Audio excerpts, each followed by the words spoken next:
भारत को पूरी तरह से खोखला करने की साजिश।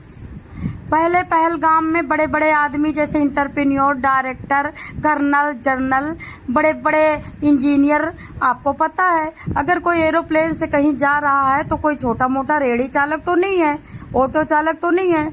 बड़े बड़े लोगों को ढूंढ ढूंढ के मारा जा रहा है।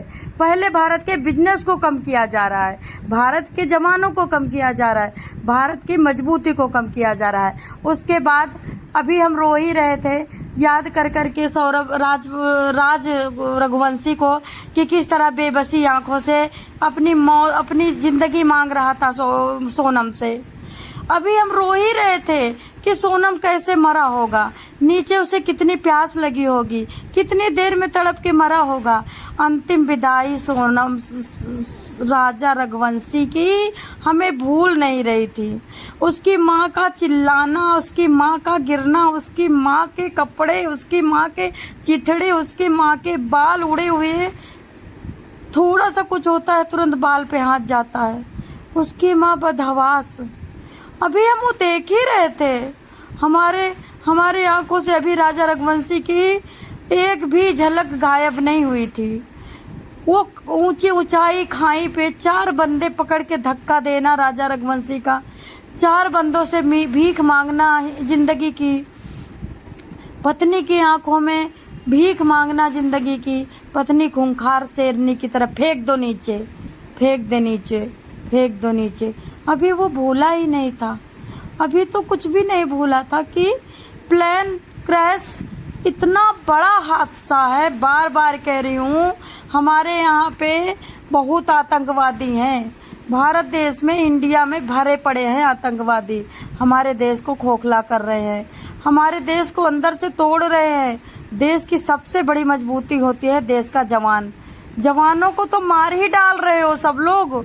आपको पता है जहाँ पे एक हॉस्पिटल में जा करके वो प्लेन जाके लड़ा है, घुसा है हॉस्पिटल में, उसके अगल बगल की 3 बिल्डिंगें खा गया, 3 बिल्डिंगों में आग लग गई, 3 बिल्डिंगें चकनाचूर हो गई और वो प्लेन पूरा चकनाचूर हो गया।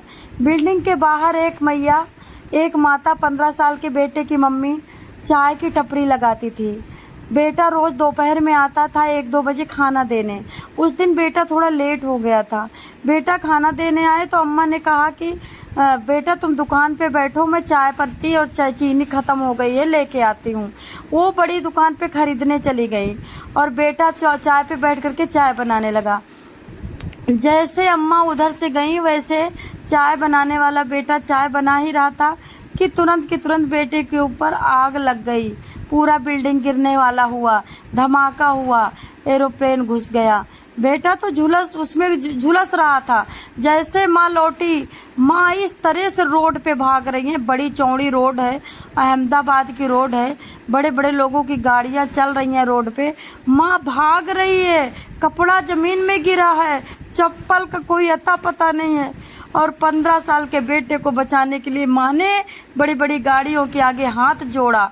जब वो थक गई भागते भागते, अब उतना ही भागी उतना ही लौटी।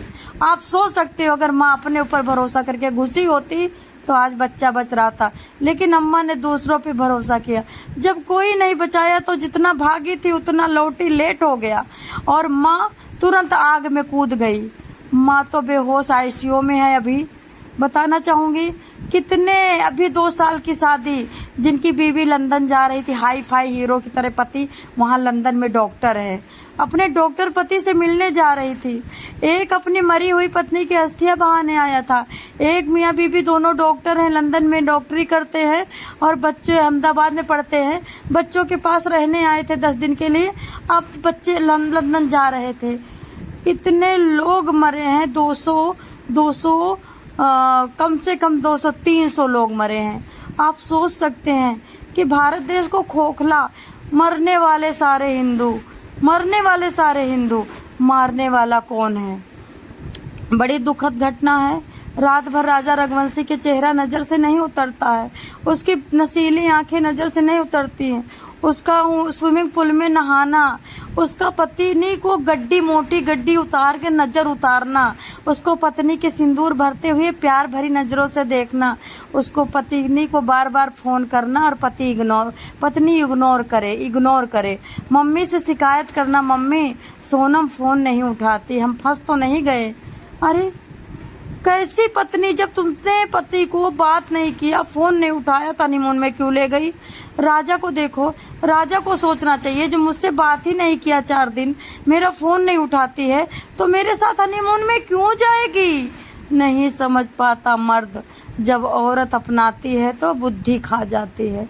जब औरत के प्यार में इंसान पड़ता है तो माइंड का नाश हो जाता है, आत्मा का नाश हो जाता है। प्लेन में बहुत बड़ा हादसा हुआ, अब तक का सबसे बड़ा हादसा, सबसे ज़्यादा क्षति। दोस्तों, ये प्लेन जो क्रैश हुआ है, ये किसी की साजिश है, किसी ने इसमें साजिश किया है, किसी ने कुछ ना कुछ किया है। बताना चाहूँगी, हमारे देश में मर्दों की बहुत कमी हो रही है, सारे मर्द मर रहे हैं और सब सनातनी मर रहे हैं। हिंदू खत्म किया जा रहा है, एक तरफ से हिंदू की जड़ें काटी जा रही हैं, भारत देश को तोड़ने का प्लान है। अरे जैसे बकरी भूजी जाती है, जैसे बकरी ये लोग भूज देते हैं, दया नहीं आती कसाई लोग, वैसे बच्चों को भूज दिया। आपको पता है 5 परिवार, 3 बच्चे, 1 बेटा 2 बेटियां और मियाँ बीबी छुट्टी में आए थे अहमदाबाद, लंदन जा रहे थे। सेल्फी तुरंत 2 मिनट पहले डाला था अपने फेसबुक पे, इंस्टाग्राम पे, और उसके बाद उनकी लाशें नहीं मिली। और जानते हो, उनकी लाशों को पहचानना मुश्किल है, कौन से लाशें दी जाए उनको, कोई पहचान नहीं पा रहा, क्योंकि पैर कोयला बन के अलग पड़ा है, हाथ कोयला बन के अलग पड़ा है, पेट कोयला बन के अलग पड़ा है। पेट कौन उठा ले जाएगा, किसका पेट है कौन जाने। बड़ी दर्द भरी कहानी है, दर्द रुकता नहीं है। जिनके मरे हैं उनका क्या हाल होता होगा, हम तो गए रहे तो रोते रोते पागल हो रहे हैं। जिनके मरे हो, क्या खाना खा रहे हो नहीं खा रहे हो, बैठे हैं सोए हैं, क्या करते होंगे, बस रोते होंगे, क्योंकि लाश आती है ना तो इंसान का मन लाश में लग जाता है। अगर लाश भी नहीं है तो किसके सहारे उनका कटेगा टाइम।